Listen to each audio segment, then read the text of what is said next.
бензин. Хорошо.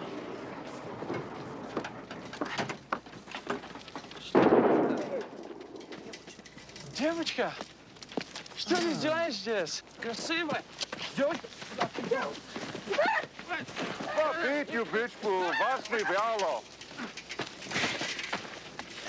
девочка, куда ты идешь? Ты такая красавица. Подожди, девочка, куда ты идешь? Что случилось с тобой?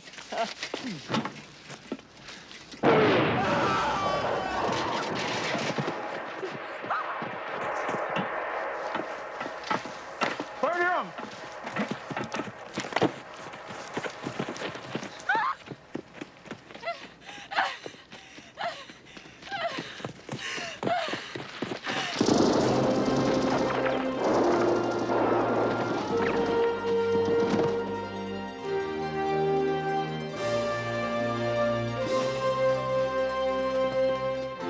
Run this way.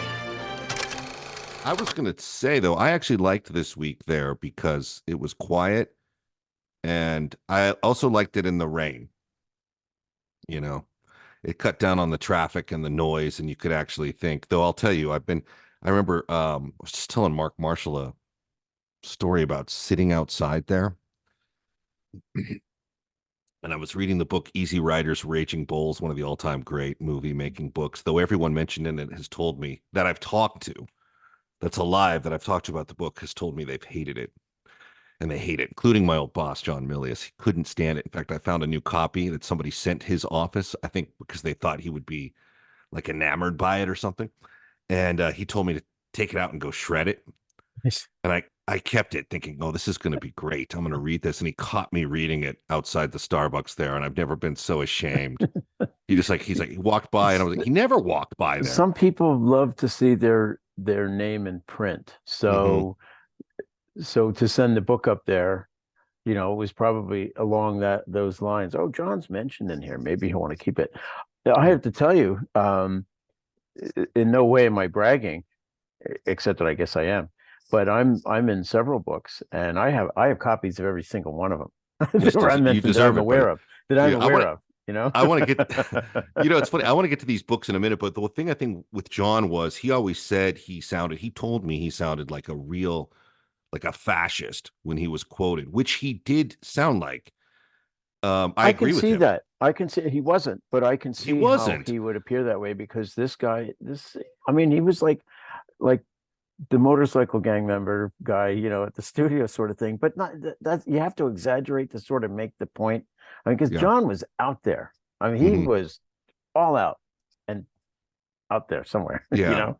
And you know, what they can't, the subtleties of journalistic piece can't really pick up on is his dry humor.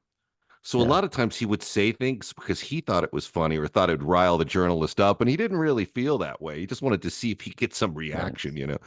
I remember you know, all these books are somebody's point of view, and I've seen books. There's a book about the Time Warner merger, you know, that is in my bookcase over here. There was the whole hit and run thing with John Peters and Peter Guber. And like, I didn't work at Sony and I didn't work for them, but I did work with them on Batman, you know, the Batman things that they were doing.